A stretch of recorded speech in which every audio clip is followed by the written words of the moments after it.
प्रहलाद कुंडू नहीं है। श्री नीरज शर्मा जी। अध्यक्ष महोदय, ये बहुत दुख की बात है, आदमी की जान जाना, चाहे अवैध शराब का मसला हो, जहरीली शराब का मसला हो, चाहे नशे का मसला हो। एक तरफ आज हमारे मंत्री जी ने बहुत तगड़ी स्टेटमेंट दी कि मैं बुरे काम करने वालों को बख्शूंगा नहीं। अच्छी बात है, हम सपोर्ट करते हैं इस चीज की। और मैं एक बात हमेशा कहता हूं, घटना होने से कोई नहीं रोक सकता, घटना होगी। सरकार क्या कर रही है, सरकार का दायित्व क्या है, यह निर्भर करता है घटना होने के बाद आपने एक्शन क्या लिया।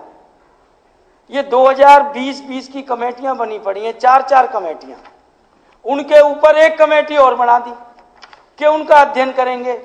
भाई एक्शन क्या है, कौन अधिकारी शामिल थे, किसकी वजह से घोटाला हुआ, अवैध शराब कौन बिकवा रहा था। वही वाली बात है कि एक चुहिया भी अंदर गई क्या आज तक, किसी पे कोई एक्शन क्या हुआ। अब एक सदस्यीय कमेटी है, 4 कमेटियां पहले हैं जवाब में, उसके ऊपर एक कमेटी और बना देना जब तक 2024 आ जाएगा। पर एक्शन कब होगा मंत्री जी, एक्शन चाहिए। हरियाणा की जनता आपसे उम्मीद कर रही है कि जिस हिसाब से आपके बारे में कहा जाता है। और दूसरा, आज हमें बड़ी शर्म आती है, हम एनसीआर के पार्ट हैं, हमारे बच्चे इस नशे के अंदर डूब रहे हैं, हमारे बच्चे जा रहे हैं जवान। फरीदाबाद में ओवरडोज की वजह से जवान बच्चे चले गए और किसी को कुछ नहीं हो रहा। चाहे करप्शन की बात कर लें, चाहे इन मामलात की कर लें, चाहे और किसी चीज की कर लें। आज हरियाणा के बारे में एक चीज फेमस हो गई है देश के अंदर, एनसीआर के अंदर बैठे हम, हरियाणा में everything is purchasable and manageable. क्योंकि दोषियों को डर ही नहीं है, क्योंकि सरकार हाथ पे हाथ धरी बैठी है। एक कमेटी, फिर दूसरी कमेटी, फिर तीसरी कमेटी। हम तो सिर्फ मंत्री जी एक बात जानना चाहते हैं, ये जितनी कमेटियां बनी हैं, एक्शन क्या लिया, एक्शन टेकन रिपोर्ट वो इस सदन को दे दो, और दोषी अधिकारियों पे क्या कार्रवाई की गई है वो सार्वजनिक कर दो। क्योंकि बाकी मैं सदन का समय लूं, सारे डेटा आपके आगे हैं। आज मैंने भी प्रश्न लगाया था, इंटेलिजेंस वाला भी। भाई गुमराह मत करो, ये सबसे बड़ा सदन है हरियाणा की, हरियाणा की सबसे बड़ी पंचायत है। सच्चाई से बात बोलो, उन अक्षरों को देख के बात बोलो जिनको हम बार बार पढ़ते हैं। मैं यही कहना चाहता हूं। मंत्री जी। अध्यक्ष महोदय, लॉकडाउन के दौरान जो शराब के बारे में सूचना आई थी, उसके बारे में मैंने एक एसआईटी बनाई थी, टीसी गुप्ता जी की रहनुमाई में। उन्होंने जो रिकमेंडेशन दी थी उसमें 2 थी, एक तो अधिकारियों के खिलाफ कार्रवाई करने के लिए और एक विजिलेंस जांच के लिए, जो चीफ सेक्रेटरी की अध्यक्षता में कमेटी बनी थी। अधिकारियों के खिलाफ जो आदेश थे उनको कला रामचंद्रन की कमेटी बना के उनको कर दिया गया था, और जो विजिलेंस को जांच दी गई उसका अभी मैंने कुछ ही दिन पहले डीजीपी विजिलेंस से जवाब मांगा था कि इस जांच में क्या कार्रवाई हुई। उन्होंने मुझे लिखित जवाब में बताया कि 209 लीकर कॉन्ट्रैक्टर्स की स्टेटमेंट्स रिकॉर्ड की जा चुकी है। 111 officials of excise and taxation department की भी स्टेटमेंट्स रिकॉर्ड की जा चुकी हैं। 869 gazetted and non gazetted officials of police department and 23 persons related to distilleries, breweries and bottling plants have been recorded during this inquiry so far. We have nothing to hide. कुछ भी हमको छुपाना नहीं है। जो कार्रवाई चल रही है वो मैं आपको बता रहा हूं। The record and statements mentioned above have been analyzed for identifying the persons and their specified role in this whole matter. Vigilance में एफआईआर दर्ज होने के बाद डीटीसी ने इन शराब के कारोबारियों पर 63 करोड़ 15,17,600 रुपये का जुर्माना लगाया है।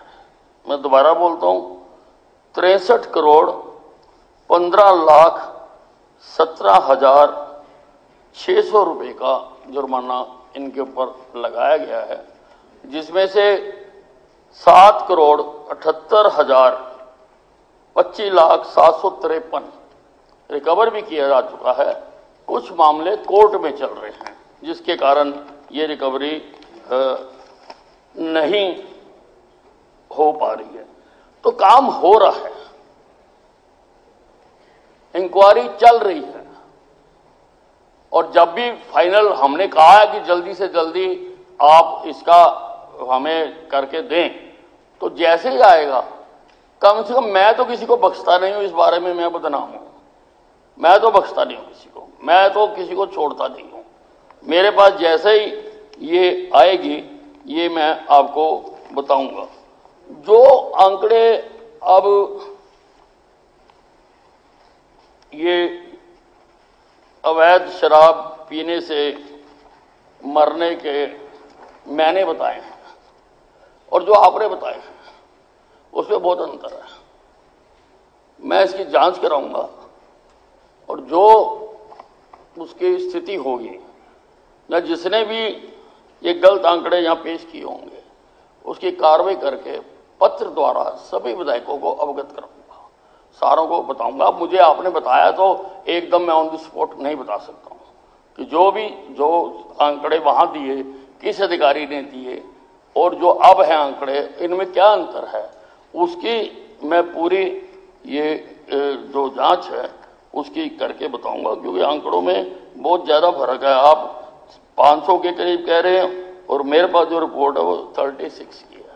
मैं इसको करा के सभी विधायकों को अवगत करा दूंगा। स्पीकर सर, मैं एक चीज और जानना चाह रहा था आपसे मंत्री जी। ये जो अवैध शराब की वजह से मौत हुई, जो लोग जहरीली शराब पीने की वजह से मरे, वो शराब कहां से आई, उस शराब को किसने तैयार किया, उनकी मौत का कौन जिम्मेवार है,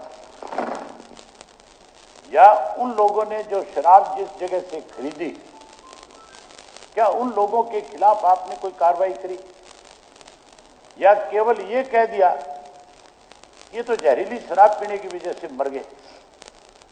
उनके मरने के पीछे क्या कारण रहे, वो शराब आई कहां से सप्लाई हुई, कौन लोग उस शराब को बनाने वाले थे, कौन उसको बेचने वाले थे, उन लोगों के खिलाफ भी कोई कार्रवाई हुई नहीं हुई। मैं ये भी जानना चाहता हूं कि उनके खिलाफ कार्रवाई करी तो कौन लोग थे, वो उनके नाम भी बता दो कि किन किन के खिलाफ कार्रवाई करी है। कोई भी व्यक्ति मरता है, कोई किसी को मारता है, उसके खिलाफ 302 का मुकदमा दर्ज होता है। ये शराब पीने से भी जो मरे हैं उसको बनाने वाले लोग जो हैं, जिन्होंने जहर तैयार किया है, क्या उनके खिलाफ आपने कोई कार्रवाई करी, क्या कोई मुकदमे दर्ज किए, क्या कोई उनके खिलाफ कानूनन कार्रवाई हो रही है, क्या किसी को पकड़ा है, या क्या नाम है उनके? अध्यक्ष महोदय, जो मामले हमारे पास आए उसकी हमने एफआईआर भी दर्ज की है, लोगों को गिरफ्तार भी किया है और सोर्स क्या है उसको भी जानने की कोशिश की है।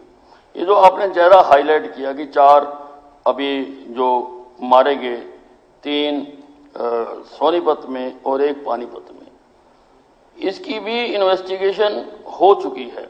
ये जो 3 व्यक्ति मरे, अजय, सुनील एंड सुरेंद्र, ये 3 व्यक्तियों की डेथ हुई है।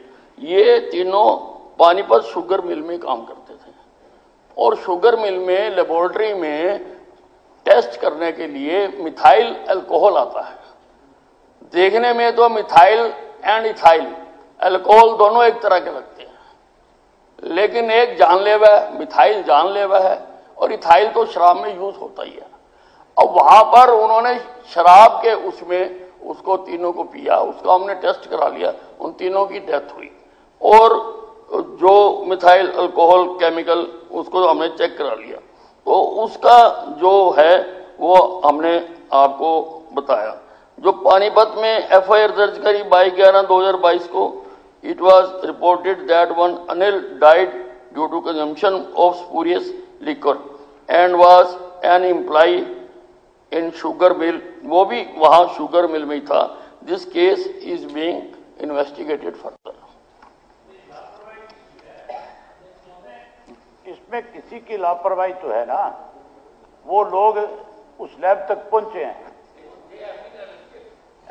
जिनका इसमें नाम आया था, they have been arrested and further investigation is going on. ये मिथाइल का अभी 2-3 दिन पहले ही हमारे पास लैब से आया टेस्ट, हम कर रहे हैं कार्रवाई इसकी। हाँ जी नीरज जी, हो गया मेरा ख्याल, अब हो गया, जवाब दे दिया मंत्री जी ने।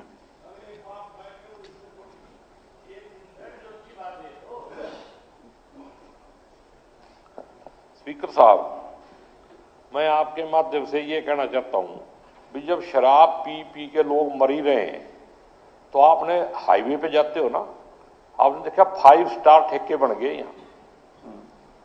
ये ठेके 5 स्टार बना के हम लोगों को मरने के लिए बुला रहे। एक ही चीज में तरक्की हुई है, मैं जब से देख रहा हूं भाई, इतने बढ़िया बढ़िया ठेके बन गए कि मतलब कहीं बाहर जाने की जरूरत नहीं, आओ और पियो। और बाहर नेशनल हाईवे पे पेट्रोल पंप पे तेल डलवाने के लिए कट नहीं है, लेकिन शराब के ठेके पे कट है। तो कहीं ऐसा तो नहीं है कि सरकार की नीति से ही लोगों को प्रेरित किया जा रहा है शराब पी के मरो? थोड़ा सा इसमें भी आप थोड़ा कहो भी सरकार चौकस हो जाए। सिर्फ पैसे कमाना ही हमारा धर्म नहीं है, लोगों की सेवा करना भी होनी चाहिए। बिल्कुल ठीक है, धन्यवाद। ये जो आपने मुद्दा उठाया है, अगर आपने इसको अपने उसमें कॉल अटेंशन में भी जोड़ा होता, तो क्योंकि ये दूसरे विभाग का मामला है, तो मैं उनसे इन्फॉर्मेशन लेके वो भी आपको दे देता। चलिए।